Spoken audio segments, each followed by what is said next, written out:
सर्वशक्तिमान परमेश्वरका वचनहरूको वाचन संग्रह।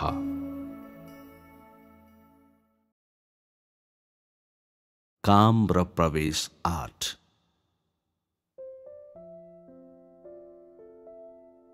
मैले धेरै पटक के भनेको छु भने परमेश्वरको आखिरी दिनहरूको काम भनेको प्रत्येक व्यक्तिको आत्मा परिवर्तन गर्नु, प्रत्येक व्यक्तिको प्राण परिवर्तन गर्नु, ताकि ठूलो आघात सहेको तिनीहरूका हृदय सुधार होस्। यसरी दुष्टले गम्भीर रूपले क्षति पुर्याएको तिनीहरूको प्राणको उद्धार होस्। यो मानिसहरूका आत्मालाई बिउझाउनको लागि, तिनीहरूको चिसो हृदयलाई पगाल्न र तिनीहरूलाई नयाँ बनाउनको लागि हो। यो परमेश्वरको सबैभन्दा ठूलो इच्छा छ।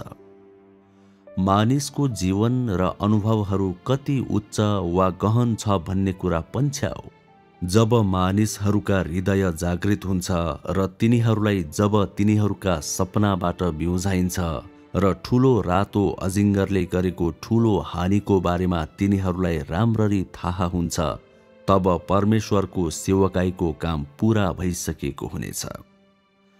परमेश्वरको काम समाप्त भएको दिन मानिसले आधिकारिक रूपमा परमेश्वरमाथिको विश्वासको सही मार्गमा हिँड्न सुरु गर्ने दिन पनि हो। यस समयमा परमेश्वरको सेवकाई समाप्त हुनेछ। देहधारी परमेश्वरको काम पूरा भएको हुनेछ र मानिसले आधिकारिक रूपमा आफूले गर्नुपर्ने कर्तव्य पूरा गर्ने कार्यको थालनी गर्नेछ। उहाँले आफ्नो सेवकाई गर्नुहुनेछ। परमेश्वरको कामका चरणहरू यिनै हुन्।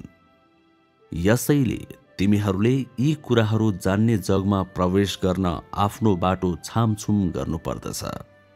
यी सबै कुरा तिमीहरूले बुझ्नुपर्ने कुरा हो। मानिसको हृदयको गहिराईमा परिवर्तन भएपछि उसको प्रवेशमा सुधार हुनेछ, किनकि परमेश्वरको काम भनेको भूतहरू भेला हुने यस ठाउँबाट मानिसलाई पूर्ण मुक्ति दिनु हो। त्यो मानिस जुन मानिसको छुटकारा भएको छ, जो अझै पनि अन्धकारको शक्तिको अधीनमा छ र जसले आफैलाई जगाएको छैन। यो मानिस पापका सहस्राब्दीहरूबाट मुक्त हुन र परमेश्वरको प्रिय हुन सकोस् र परमेश्वरको राज्य स्थापना गर्दै त्यो ठूलो रातो अजिङ्गरलाई प्रहार गर्दै परमेश्वरको हृदयलाई चाँडै विश्राम दिन सकोस् भनेर हो। तिमीहरूको छातीमा फुल्ने घृणालाई कुनै संकोच नमानी व्यक्त गर्नु, ती ढुसीका कीटाणुहरूलाई नाश पार्नु, तँलाई त्यस्तो जीवन त्याग्न लगाउनु हो जुन गोरु वा घोडाको जीवनभन्दा फरक छैन। अब फेरि दास बन्न नदिनु। अब उपरान्त ठूलो रातो अजिङ्गरले स्वतन्त्र रूपले कुल्चिन वा हुकुम चलाउन नदिनु हो। तिमीहरू अबदेखि यो असफल राष्ट्रका हुने छैनौ, त्यो जघन्य ठूलो रातो अजिङ्गरका हुने छैनौ र अबदेखि योद्वारा तिमीहरू अब दास बनाइने छैनौ। परमेश्वरले अवश्य नै भूतात्माहरूको गुणलाई टुक्रा टुक्रा पार्नुहुनेछ र तिमीहरू परमेश्वरको छेउमा खडा हुनेछौ। तिमीहरू परमेश्वरका हुनेछौ र दासहरूको साम्राज्यका हुने छैनौ। परमेश्वरले धेरै अघि नै यस अन्धकारको समाजलाई भित्रैदेखि घृणा गर्नुभएको छ। उहाँले आफ्नो दाँत किट्नुहुन्छ। त्यस दुष्ट जघन्य प्राचीन सर्पलाई खुट्टाले खिच्न उत्सुक हुनुहुन्छ। यसैले कि यो फेरि कहिल्यै नउठोस् र यसले फेरि कहिल्यै मानिसलाई दुर्व्यवहार नगरोस्। त्यसको विगतका कार्यहरूलाई उहाँले माफ दिनुहुने छैन। त्यसले विगतमा मानिससँग गरेको छललाई सहन गर्नुहुने छैन र उहाँले युगौं युगभरि यसले गरेको प्रत्येक पापको हिसाब लिनुहुनेछ। परमेश्वरले सबै दुष्टताको यो नेतालाई पासोबाट अलिकता पनि फुत्कन दिनुहुने छैन। उहाँले त्यसलाई पूर्ण रूपमा नष्ट गर्नुहुनेछ। हजारौं वर्षदेखि यो फोहोरको देशको रूपमा रहेको छ। यो असहनीय रूपमा फोहोर छ। प्रचुर दुःख छ। प्रेतहरू छल्दै र धोका दिँदै, आधारहीन आरोपहरू लगाउँदै, निर्दयी र क्रूर हुँदै यो भूतको सहरलाई कुल्ची मिल्ची गर्दै र त्यसमा लासहरू छरपष्ट छोड्दै अनियन्त्रित हुन्छन्। कुहेको लासको दुर्गन्धले देशलाई ढाक्छ र हावामा फैलिन्छ र त्यसलाई कडा सुरक्षामा राखिन्छ। आकाशहरूभन्दा परको संसारलाई कसले देख्न सक्छ? शैतानले मानिसको सम्पूर्ण शरीरलाई कसिलो गरी बाँधेर राख्छ। त्यसले उसका दुवै आँखाहरू ढाकिदिन्छ र उसका ओठहरू बलियो गरी बन्द गरिदिन्छ। दियाबलसहरूका राजाले हजारौं वर्षदेखि आजको दिनसम्म उधुम मचाएको छ अनि अझै पनि यसले भूतको सहरमाथि ध्यान लाएर हेर्छ। मानौ यो भूतहरूको अभेद्य महल हो। यस बेला रखवारी कुकुरहरूको यो झुण्डले परमेश्वरले उनीहरूलाई थाहै नपाई पक्रनुहुनेछ र ती सबैलाई मेटाउनुहुनेछ। शान्ति र आनन्दको ठाउँ हुने छैन भने डराएर ठूला ठूला आँखाले हेर्छन्। यस्तो भूतको शहरका यस्ता मानिसहरूले कसरी परमेश्वरलाई देखेका हुन सक्छन् र? के तिनीहरूले कहिल्यै परमेश्वरको मायालु र प्रेमिलोपनको आनन्द उठाएका छन्? मानव संसारका मामिलाको बारेमा तिनीहरूले कति बुझेका छन्? तिनीहरूमध्ये कसले परमेश्वरको उत्सुक इच्छालाई बुझ्न सक्छ? त्यसैले देहधारी परमेश्वर पूर्ण रूपमा लुकेर रहनु त्यति अचम्मको कुरा होइन। यस्तो अन्धकारको समाजमा जहाँ भूतहरू निर्दयी र अमानवीय हुन्छन्, जहाँ शैतानका राजाले कुनै चासो नराखी मानिसहरूलाई मार्छ, त्यसले यस परमेश्वरको अस्तित्वलाई कसरी सहन गर्न सक्छ जो प्रेमिलो, दयालु साथै पवित्र पनि हुनुहुन्छ? त्यसले परमेश्वरको आगमनको प्रशंसा र जय जयकार कसरी गर्न सक्छ? यी चाप्लुसहरू, तिनीहरूले दयाको बदलीमा घृणा गर्छन्। तिनीहरूले परमेश्वरलाई तुच्छ ठानेको धेरै भइसक्यो। तिनीहरूले परमेश्वरसित दुर्व्यवहार गर्छन्। तिनीहरू चरम रूपमा क्रूर छन्। तिनीहरूमा परमेश्वरप्रति अलिकति पनि आदर छैन। तिनीहरू लुट्छन् र खोज्छन्। तिनीहरूले सबै विवेक गुमाएका छन्। तिनीहरू सबै विवेकको विरुद्धमा जान्छन्। तिनीहरूले निर्दोष मानिसहरूलाई मूर्ख बनाएका छन्। प्राचीनका पुर्खाहरू, प्रिय अगुवाहरू, तिनीहरू सबैले परमेश्वरको विरोध गर्छन्। तिनीहरूका हस्तक्षेपले आकाशमुनिका सबैलाई अन्धकार र अराजकताको स्थितिमा छोडेको छ। धार्मिक स्वतन्त्रता, नागरिकहरूका वैधानिक अधिकार र हितहरू, ती सबै पाप ढाक्ने युक्तिहरू हुन्। परमेश्वरको कामलाई कसले अँगालेको छ? परमेश्वरको कामका निम्ति कसले आफ्नो जीवन अर्पण गरेको वा आफ्नो रगत बगाएको छ? किनकि एक पुस्तादेखि अर्को पुस्तामा, आमा बुबादेखि छोरा छोरीसम्म दासत्वमा परेको मानिसले अमर्यादित रूपमा परमेश्वरलाई दास बनाएको छ। यसले कसरी क्रोध जगाउँदैन? सहस्राब्दीदेखिको घृणा हृदयमा जमेको छ। हजारौं वर्षको पापमय अवस्था हृदयमा कुँदिएको छ। यसले कसरी घृणा पैदा गर्दैन? परमेश्वरको लागि बदला लेऊ। उहाँको शत्रुलाई पूर्ण रूपमा नाश पार। त्यसलाई अब जथाभावी दगुरी हिँड्न नदेऊ र त्यसलाई आफ्नो इच्छा अनुसार समस्याहरू सुरु गर्न नदेऊ। समय अहिले नै हो। त्यस भूतको घृणित अनुहार तोड्न र अन्धो पारिएका र हर प्रकारका दुःख र कठिनाई झेलेका मानिसहरूलाई तिनीहरूको पीडाबाट उठ्ने र त्यो बुढो दियावलसतिर आफ्नो पिठ्यौँ फर्काउने अनुमति दिनका निम्ति मानिसले धेरै समयदेखि आफ्ना सबै शक्ति जम्मा गर्दै आएको छ। उसले आफ्ना सबै प्रयासहरू समर्पण गरेको छ र यसका लागि हरेक मूल्य चुकाएको छ। परमेश्वरको काममा त्यस्तो अभेद्य बाधा किन पार्नु? परमेश्वरका मानिसहरूलाई धोका दिन किन विभिन्न युक्तिहरू प्रयोग गर्नु? साँचो स्वतन्त्रता र वैधानिक अधिकार र हितहरू कहाँ छन्? निष्पक्षता कहाँ छ? सान्त्वना कहाँ छ? स्नेह कहाँ छ? परमेश्वरका मानिसहरूसित चलाकी गर्न किन छलपूर्ण युक्तिहरू प्रयोग गर्नु? परमेश्वरको आगमनलाई दमन गर्न किन शक्ति प्रयोग गर्नु?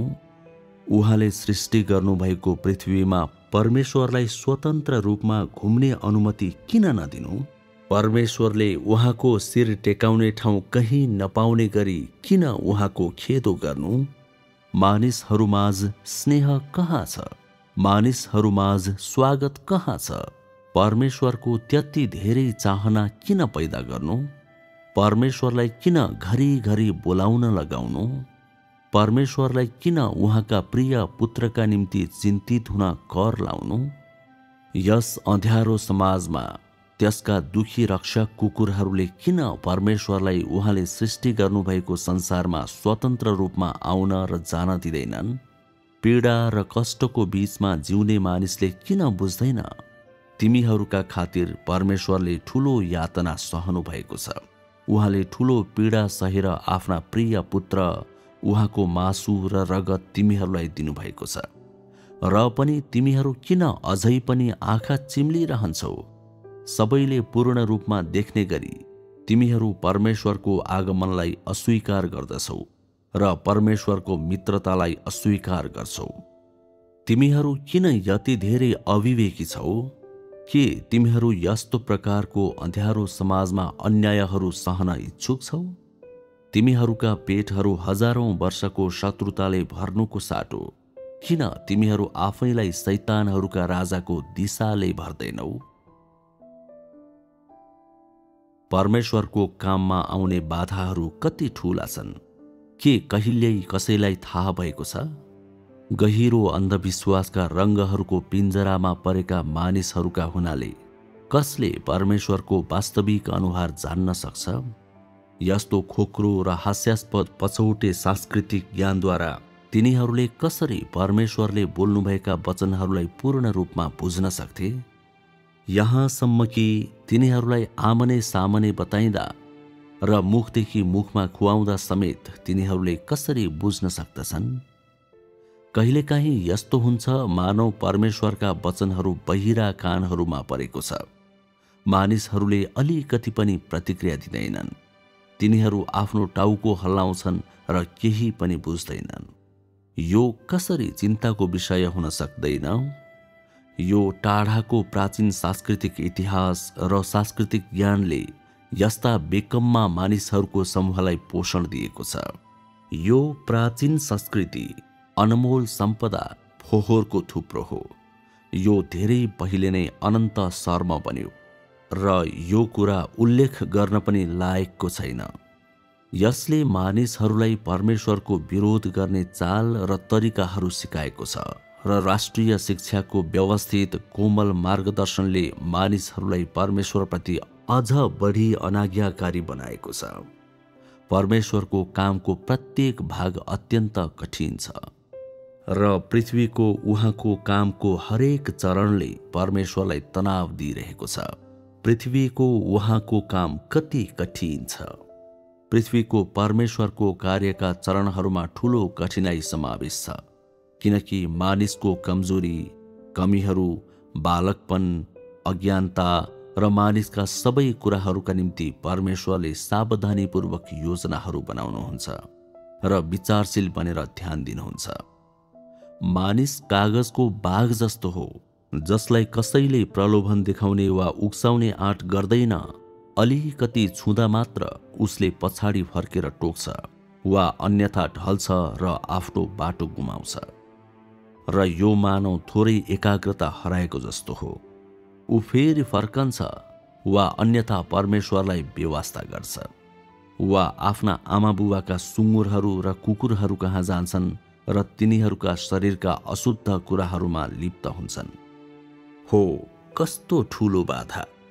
व्यावहारिक रूपमा उहाँको कामको हरेक चरणमा परमेश्वरलाई परीक्षा हुन्छ र हरेक चरणमा परमेश्वर ठूलो खतरामा पर्नुहुन्छ। उहाँका वचनहरू साँचो र इमानदार अनि द्वेषरहित छन्, तापनि तिनलाई स्वीकार गर्न को इच्छुक हुन्छ? पूर्ण रूपले समर्पित हुन को तयार हुन्छ? यसले परमेश्वरको हृदय तोड्दछ। उहाँले मानिसका लागि दिनरात परिश्रम गर्नुहुन्छ। उहाँ मानिसको जीवनका लागि चिन्तित हुनुहुन्छ र उहाँले मानिसको कमजोरीप्रति सहानुभूति राख्नुहुन्छ। उहाँले आफ्नो प्रत्येक चरणको काममा, उहाँले बोल्नुभएका प्रत्येक वचनमा धेरैवटा परिवर्तन र मोडहरू सहनु भएको छ। उहाँ सधैँ एउटा चट्टान र कठिन ठाउँको चेपारोमा हुनुहुन्छ र हर घडी निरन्तर मानिसको कमजोरी, अनाज्ञाकारिता, बालकपन र जोखिमको बारेमा सोच्नुहुन्छ। यसको बारेमा कसलाई कहिल्यै थाहा भएको छ? उहाँले कसमाथि भरोसा राख्न सक्नुहुन्छ? कसले बुझ्न सक्दछ? उहाँले सधैँ मानिसका पापहरू र गर्नुपर्ने काम गर्ने साहस नभएको हुतिहारा मानिसलाई घृणा गर्नुहुन्छ र सधैँ मानिसको कमजोरीका लागि चिन्ता गर्नुहुन्छ र मानिसको अगाडि रहेको मार्गको बारेमा विचार गर्नुहुन्छ। उहाँले मानिसका वचनहरू र कामहरू अवलोकन गर्ने क्रममा उहाँ सधैँ कृपा र क्रोधले भरिनुहुन्छ र सधैँ यी कुराको दृश्यले उहाँको हृदयमा पीडा ल्याउँदछ। आखिर निर्दोषहरू स्तब्ध बनेका छन्। परमेश्वरले किन सधैँ उनीहरूका लागि परिस्थितिहरू कठिन बनाउनु पर्छ? कमजोर मानिसमा धैर्यको कमी हुन्छ। किन उनीहरूप्रति परमेश्वरको क्रोध कहिल्यै कम हुँदैन? कमजोर र शक्तिहीन मानिसमा अब थोरै पनि सामर्थ्य हुँदैन। किन परमेश्वरले सधैँ उसको अनाज्ञाकारिताका लागि उसलाई हप्काउनु पर्छ? स्वर्गका परमेश्वरका धम्कीहरूको सामना गर्न सक्ने को छ र? आखिर मानिस कमजोर छ र अत्यन्तै कष्टको अवस्थामा छ। परमेश्वरले आफ्नो क्रोधलाई उहाँको मुटुमा धकेल्नु भएको छ, यसैले कि मानिसले बिस्तारै आफ्नो बारेमा मनन गर्न सकोस्। तापनि मानिस जो गम्भीर समस्यामा छन्, उसले परमेश्वरको इच्छालाई रत्ती भर पनि बुझ्दैन। मानिसलाई शैतानको प्राचीन राजाले पाइतला मुनि कुल्चेको छ, तर ऊ पूर्ण रूपमा अनभिज्ञ छ। उसले सधैँ आफूलाई परमेश्वरको विरुद्धमा उभ्याउँछ वा ऊ परमेश्वरप्रति न तातो न चिसो हुन्छ।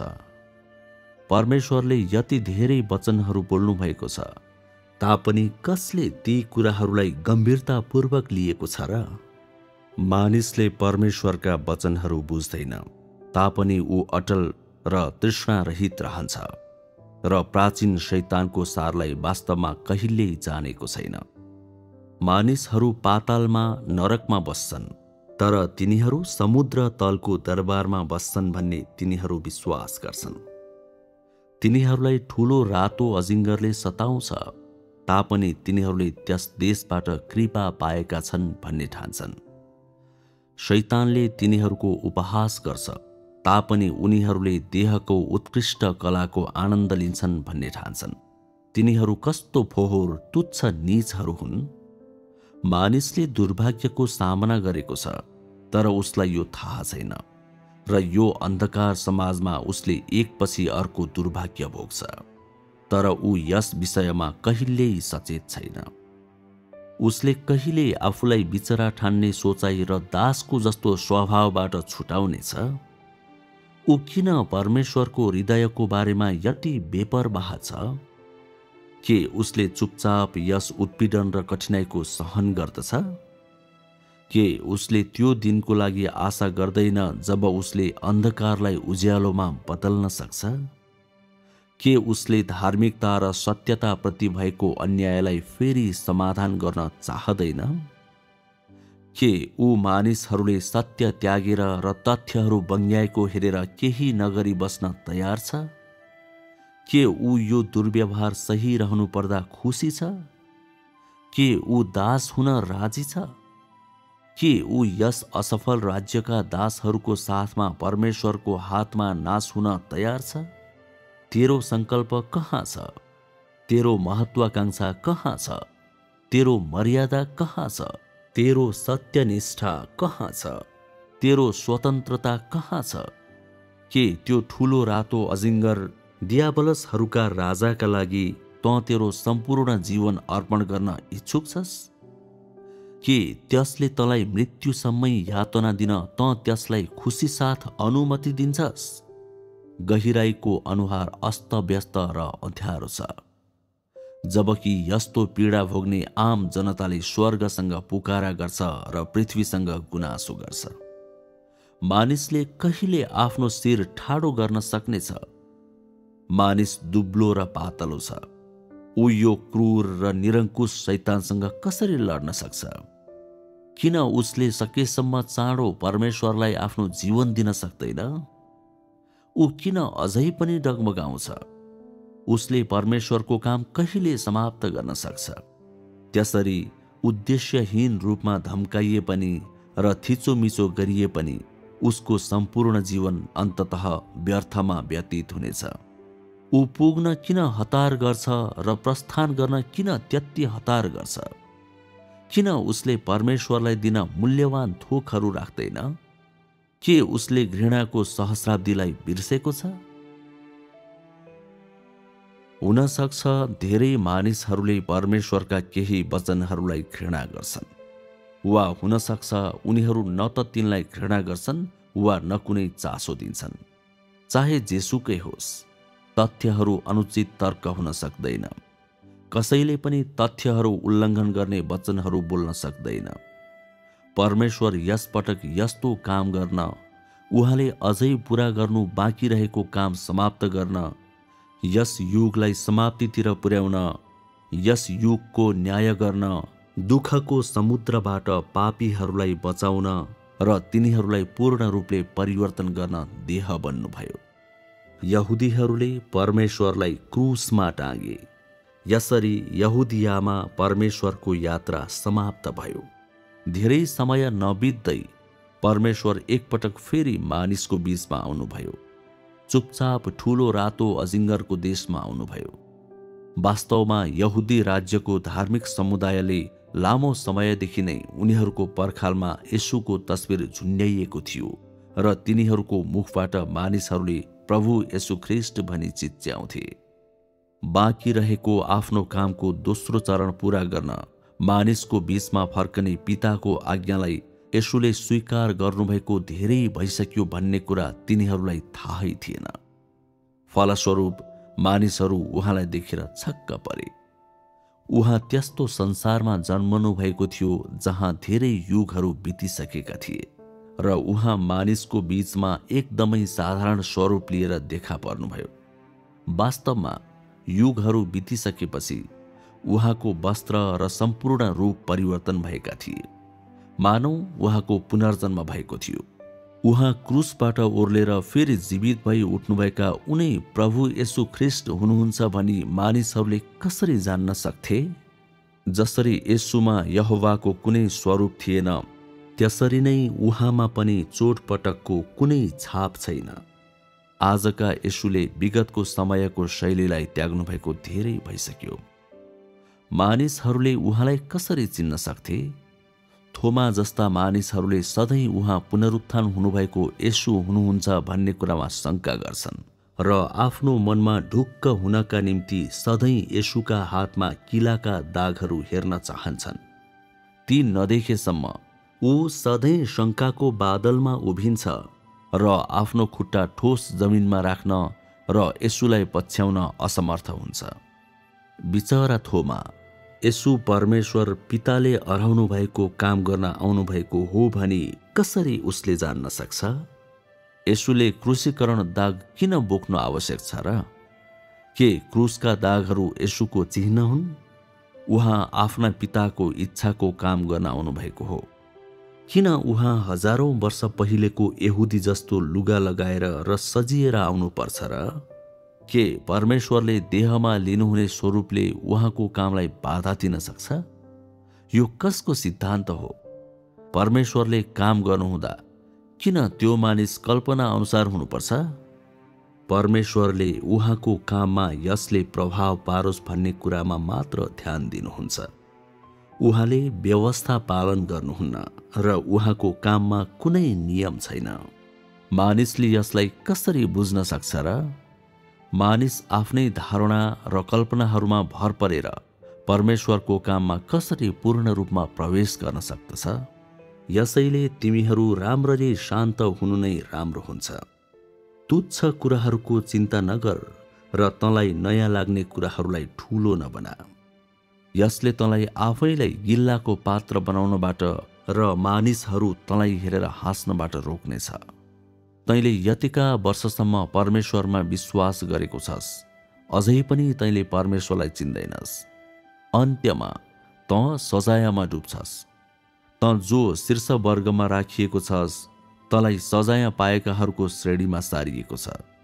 तैँले आफ्ना क्षुद्र चलाकीहरू देखाउन चतुर साधनहरू प्रयोग नगरेको भए नै राम्रो हुन्थ्यो। के तेरो अल्पदर्शिताले अनन्ततादेखि अनन्तसम्म देख्नुहुने परमेश्वरलाई साँच्चै बुझ्न सक्छ?